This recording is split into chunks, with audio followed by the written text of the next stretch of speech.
Estamos muy ilusionados de compartir este momento tan especial para Gatibu y me atrevo a decir que para todos los vizcaínos y todos los vascos. Para todas las personas que hemos seguido su trayectoria. La verdad que sobran las palabras para referirme a esta formación y limitarnos a decir que ha sido un grupo de música no sería hacerles justicia, porque sabemos que ha sido memoria colectiva, identidad, ha sido banda sonora de muchos momentos importantes de muchas personas.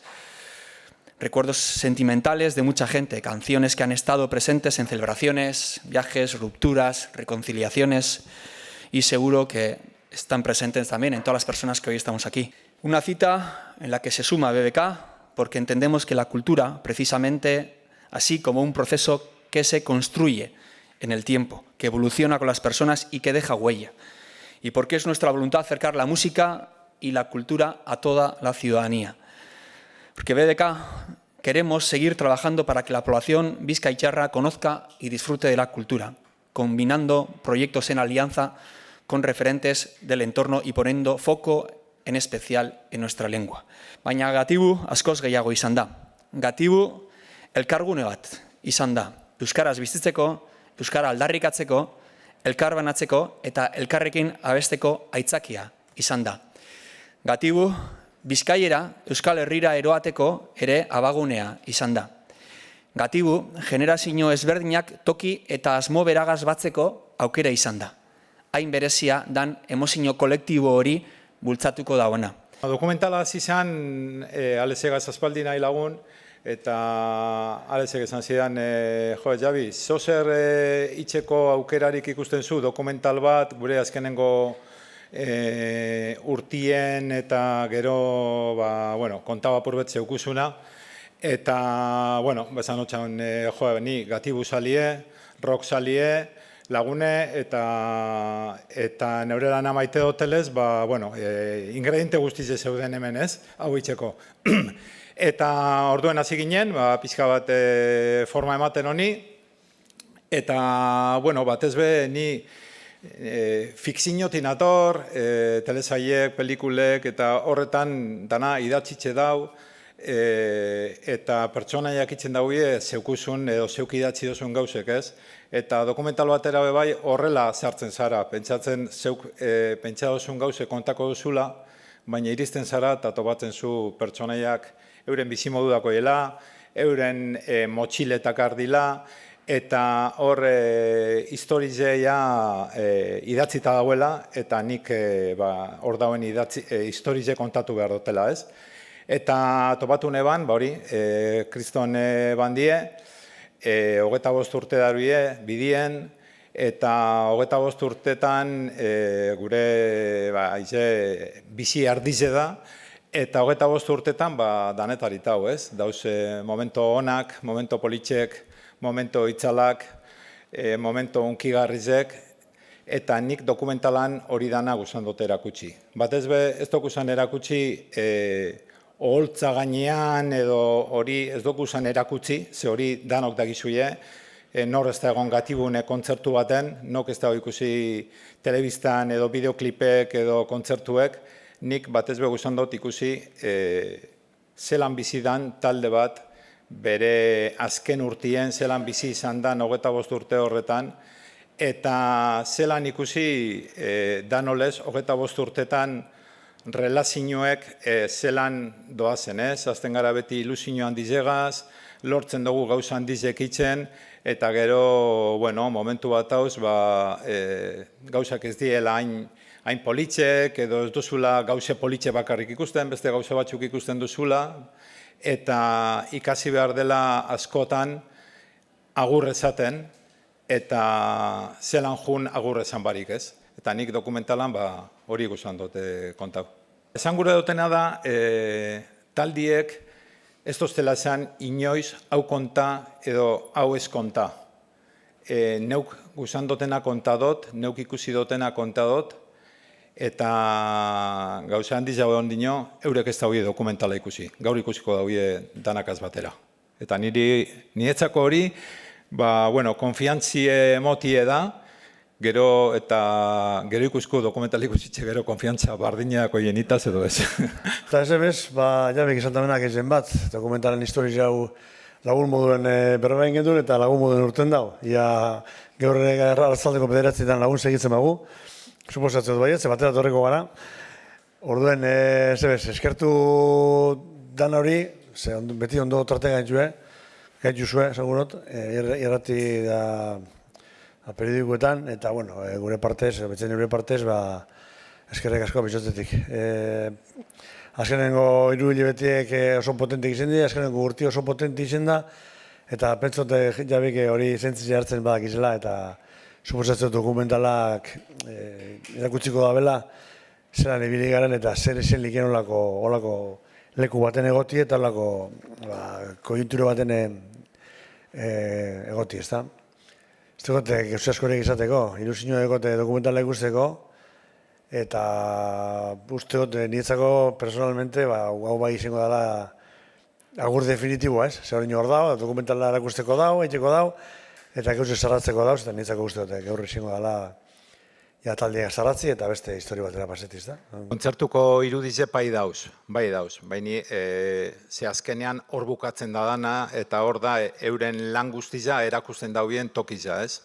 Eta bebai ze hor aparte kontatzen dut, beti beste ikuspuntu batetik zelan bizitzen dan, ez gentiak nola ikusten dauen gatibu, baizik eta eurek zelan ikusten dauen gatibu handiganetik, ez? Dokumentalan ikalezeri ere galdetzen diot, zer sentitzen da goian, ez? Eta berak ere hori esaten du. Orduan, oholtzan dauzeneko irudizek bai dira hori kontatzeko. Argazki hau da euren azken kontzertuko irudize, eta niretzako oso politxe zan, agur esaten dan, tituloak entzen bazu bai, agur esaten dabe. Gero, analbuan agertzen dira dokumentalan parte hartu dauen jente guztiak, hitz egiten azaltzen direnak. Eta, kamarak gu hasi ginen grabatzen kontzertu baten, Gerniken, Hasiberrik montatako kontzertu baten. Hor hasi ginen, eta hor nabaritu nintzen, eurekaz azkenean, eta eurek eta edonor, kamera bat jartzen diozunean aurpegian, ez dala benetazko hori ateratzen, ez? Eta mikrofona jartzen duzuneko perti gauren ganean, askotan isildu itzen gara. Eta orduan, erabaki neban adibidez beste mikro batzuk jartzia, eurek eskonturatzeko grabatzen dagoela denpora guztian, jakinda grabatzen gaudela, baina beti erlajatzen zara, eta gero ingen duen bidai batzuk alkarrekin, boizira joan ginen, estatu batuetara, elkarrekin bizi ginen aztebete, eta joan ginen ja harremanak eta hartzen. Eta gero eurekin egin eban bi elkarrizketa oso luzeak bakoitzakin. Batekin izan zen pixka bat elkarrizketa bat, lanari buruz, euren ibilaldiari buruz, eta beste elkarrizketa izan zen pixka bat ja konfiantza gehiagokin hartu nebanean, eta ja azken kontzertua gertuago zeuenean euren pertsonari buruz. Eta horrela landu dut pixka bat dokumental osoa. Yo en el documental he querido enseñar un poco que Alex tiene una imagen de ser un tío muy echado para adelante, muy fuerte, que nada le hace daño, pero una de los valores que yo he querido enseñar de Alex es de que es un hombre bastante vulnerable. Y eso no se ve cuando está en un escenario y me gustaría que en el documental se viera esa vulnerabilidad de un frontman. Egi bete ukidugu eta egi hori jente horren ipini dugu, ez da? Eta nire sensibilidade, nik badakotela, bakit vulnerabilin nazela, horrek ez dugu programarik. Eta uste dut beste horren egizen parte bat alabe bai. Orduen ez dekot pegarik jabik hori erakustie, edo jentik ikustie, edo ez holago xienaz, eta izen garen agaitik egin jogune. Orduen egi bete gonda eta egi horretan honek atzanbarra sartuko dugu.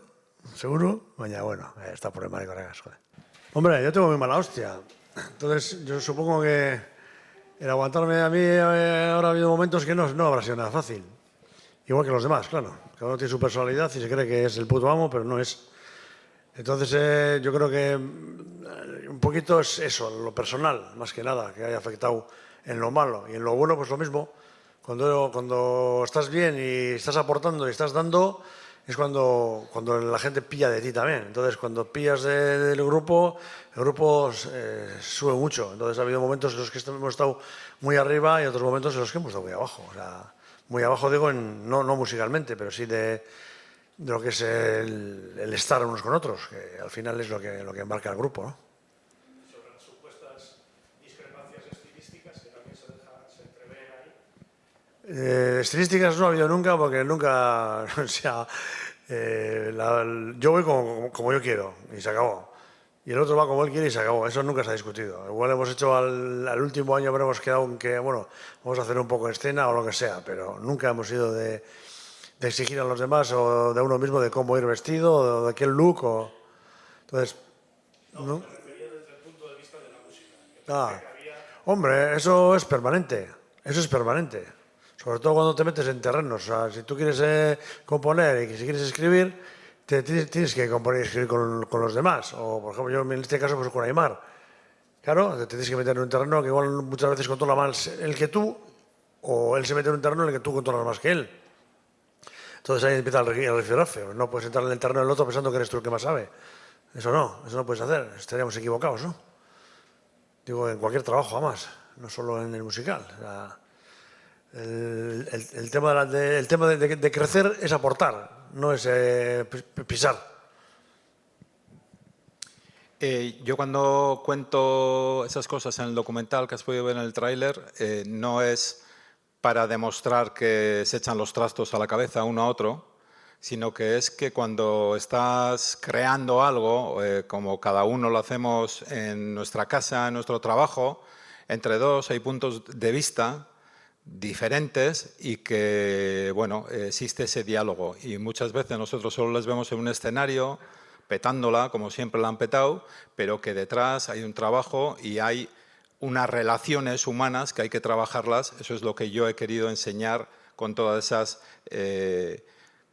distintos pareceres o distintos criterios, no de que nos estamos peleando. En este caso es un momento como más crítico porque es una despedida. Yo siempre digo que es una despedida, tú con tu pareja decides separarte, pero el último año y medio convives con ella. Resulta que ella cambia el cuchillo de aquí a aquí y ya empiezas a discutir, ¿no? Bueno, pues en el caso de ellos estaban viviendo ese momento cuando se rodó esa historia. Pero eso no quiere decir que cualquier otro momento de crear ha sido así y eso nos pasa a cualquiera en nuestro trabajo. Asmoa da, emozio guztietatik jutia, baina azkenean bai esatea jode gatibu, noiz bueltatuko sari. Gero dokumentala intze gero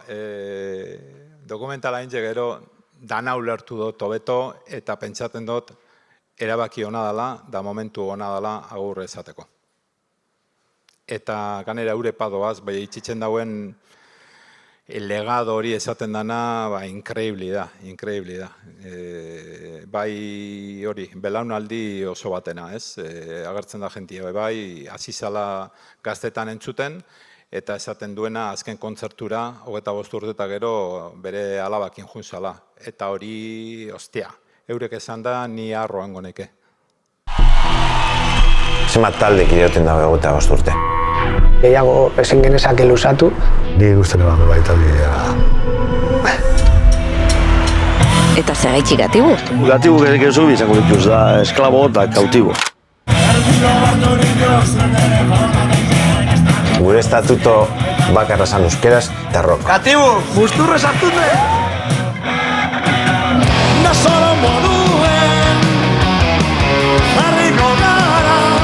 Aquel disco, Sí. mogollón, lo grabaste con esta Con guitarra. esta sí grabé, sí. Día, noche, se nos hacía de guía, no, todo el rato tocando, cantando.